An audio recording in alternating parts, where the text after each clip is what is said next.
What you're about to witness is what I saw yesterday, and to me, this kind of kills chess. Now, I don't want to sound depressing. It's just one game in like a million of games that I've seen in my life, but this game was really sad to see because basically two humans play against each other, but the entire time it's just engine moves for the first 25 moves flat.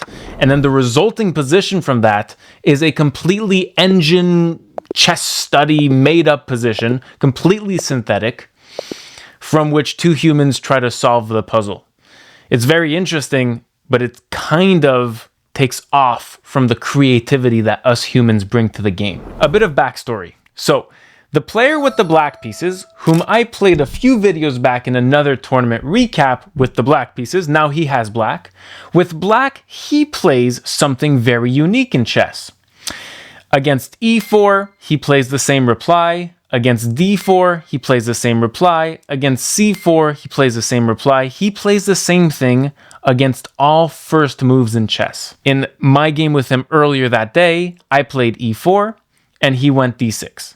He always plays d6, and he plays what we call the Philidor. So d4, knight f6. This could be the start of a Pirt's defense, but after knight c3, he goes for e5. Many of us have been taught throughout our lives that this is a dubious opening, giving white an advantage right from the get-go. But Zachary has a trick up his sleeve. You see, he has access to very special computers, notably on Chessify, in which you can purchase extradited information from other servers pulling back onto your local computer. So instead of your local computer running analysis from your hardware, that is actually outsourced to a farm, to a center somewhere that's giving you that feedback, and the engines of those farms are much, much more powerful. And they have solved pretty much every opening, equalizing everything for black. So many openings that we thought were lost are actually equal because of these super powerful engines on the other side of the world giving us feedback. Does that make sense? So he has used that to make this opening, the Philidor defense, potent. Okay, a draw. And he said to me after our game, because he played the same thing against me, he said, worst case, it's a draw. Best case, I win if the opponent doesn't know all the moves. So later that evening, when he was playing my friend Sean, who is a grandmaster 2500, Sean had prepared a file against this specific opening. And the story goes that he made this file for a student earlier in the tournament who also played him and his Philidor defense. He just used that file for this game. And so Sean went on to memorize everything in the Philidor defense against the black pieces. And what you're about to see is a completely synthetic game of chess. Let me explain. The first 25 moves of this game are completely fake. They're not from human creativity nor human thinking. In fact, he gave me his score sheet after the game, thank you, Sean, and you can see in the score sheet that they're taking less than 30 seconds for every move. They're just remembering what they previously memorized, each of them. And it results in complete chaos over the board. So Sean goes for knight f3, which is completely normal. This is what us humans know. But in a little bit, you'll see we'll just get into completely unknown territory. So knight d7, rook g1, c6, and now Sean plays pawn to g4, expanding on the king side and potentially going g5 one day. His opponent goes h6 to prevent this g5 move, and now bishop e3. Bishop e7 to continue development, and now pawn to a3. This is a sensational prophylactic move that very deep engines have figured out. We're already out of book move and into the neural engines ideas. So these are all cloud engine ideas. Okay. So a3 is prophylactic because usually black goes for b5 with b4 next, attacking this knight, and then hence putting pressure on this pawn that's less defended. But now b5 doesn't carry this threat of b4 to chase the knight, and now white can reply with d5 immediately to harm the pawn structure. And don't mind the evaluation of these moves, this is very low level engines compared to the very high up engines. Anyways, after a3, knight f8, so black is going to regroup the knight here. This is still cloud engines. I'll say this after every move. Pawn to h3, and now knight g6. Okay, and now Sean goes for g5. So here we have an inaccuracy caught by the game review that I ran at the highest level. So maximum game review, which takes 1 minute to load your game review, says that this move is inaccurate. But the neural cloud engines say that this is the best move of the position. So that's how far apart they are. So g5 hitting the knight and now takes. Knight takes g5 and now it gets a little bit crazy. So black plays knight to g4, attacking this knight in a discovered way while putting pressure on this bishop. And so Sean plays rook takes g4. This is all memorized. So taking this, and now e takes. So white is going to be sacrificing an exchange, pretty much. So knight takes f7, just sacking a knight to weaken the king. So after the king takes, now bishop c4 check. I can't explain most of these moves because it's so advanced, it's actually quite hard. So d5, and again, we shouldn't believe that this is just a good move by game review. This is the best move possible from hundreds of millions of moves processed. So d5, e takes d5, brilliant move because we keep on sacking this exchange. Bishop takes. Meanwhile, this bishop is still attacked, and this knight too, for like the longest time. This is a completely made up position. Like, this is completely crazy. And I was witnessing this from a board of three boards down, and I could not believe what was going on. They played this in minutes. Look at the score sheet on the screen. Sean put a little dash every time someone didn't take the equivalent of a minute for their turn. And we're already at move 15, and they've played this in like 2-3 minutes. So queen takes g4, knight e5. So now 4 pieces are attacked at once. Queen e6 check, picking up the knight. And now bishop f6, attacking the queen. And black is going to take one of these pieces one day sooner or later. So queen back to g3, pawn takes bishop, and now castle's long. So this pawn is hanging, and white is down in exchange. So this is still like the equal position that Zachary was talking about earlier. So bishop takes knight, weakening the king, but Sean doesn't budge. He plays d takes c6, attacking the queen here. And now check, king takes, and queen f6. So if you take the rook here, queen f4 check is winning because king e7, queen e5 check. Black is very short on options. King here, c takes b7, traps the rook. So if king here now takes, rook moves, say, and then check, king here, check, check, king here, and this is mate. Absolutely insane. So that's why black, who had still memorized up until move 22 at this point, plays queen f6 check. The king moves, and now black played b5, the only move of this position. So the cloud engines find what is not findable, basically, which is this, 30 moves behind. So b5, sacrificing a pawn. And if you take, white is in big trouble. Not that big trouble, but rook h5 is a nice idea. Bishop back, and then rook c5. So swing the rook, and I think black wins back this pawn. So bishop back to b3 is what was played to secure this bishop on this very nice diagonal and protecting the king. Pawn to e2. So we have a race of 2 pawns in like a middle game endgame, a heavy piece endgame, if you will. Rook e1 defending, and after rook e8, both players are completely out of book.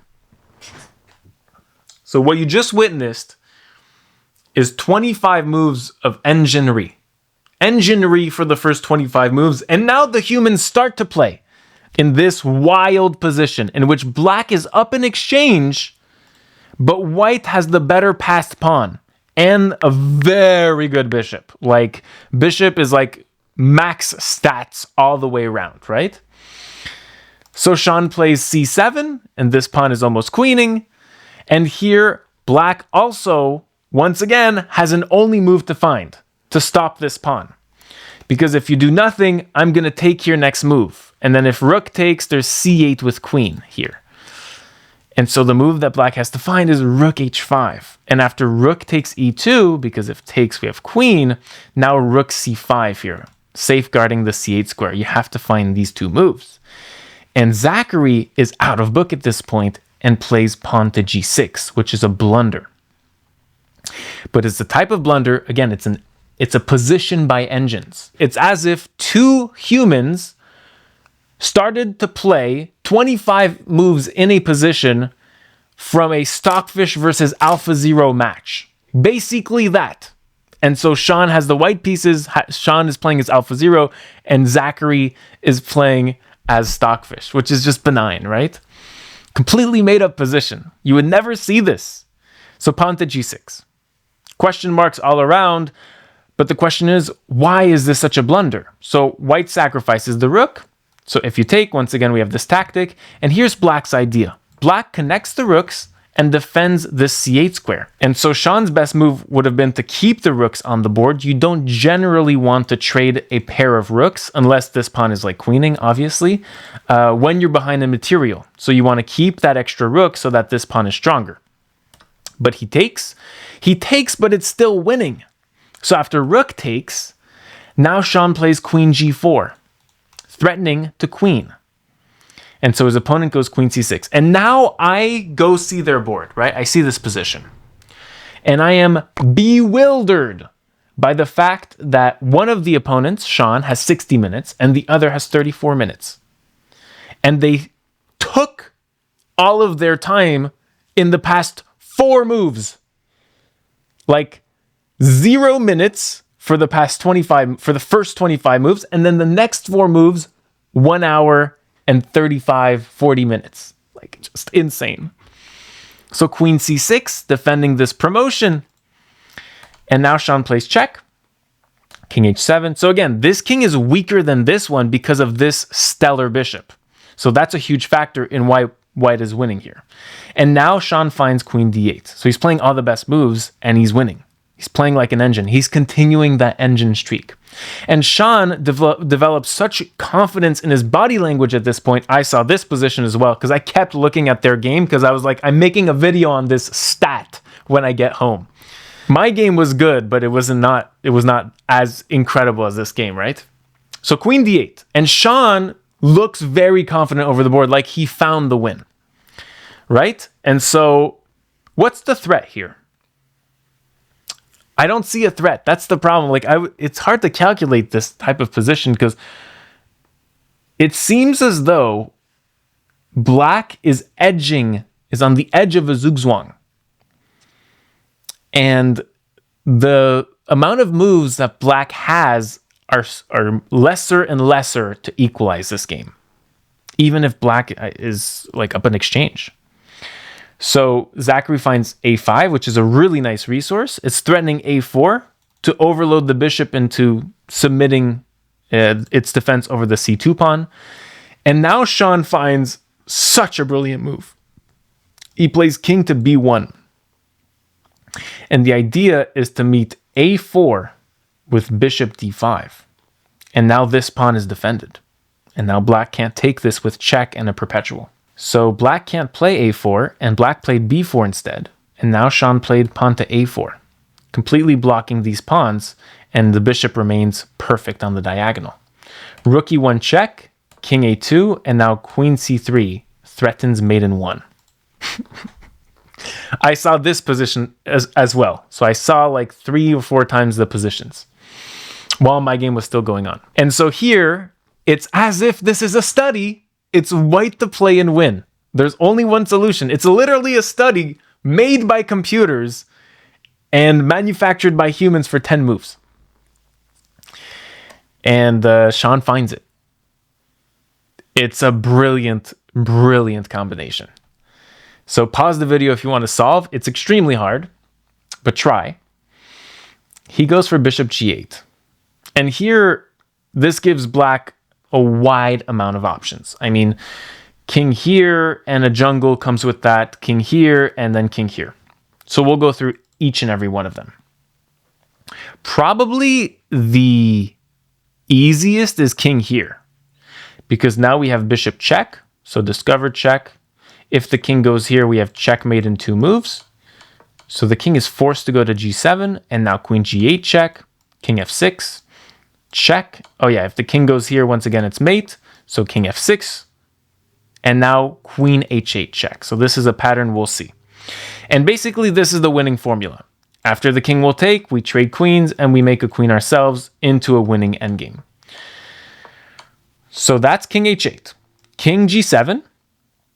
Queen d7 check, only move. If the king takes the bishop, we have queen check and we win the queen and we're up a queen for a rook.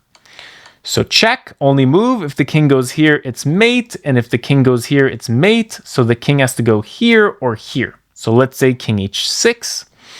Now we have check, king here, and h4 check. Super important move. Again, black has an array of options. If king here, we've seen this pattern. Queen h8 check, we'll trade and make a queen. If the king goes to f5, now there's check, king.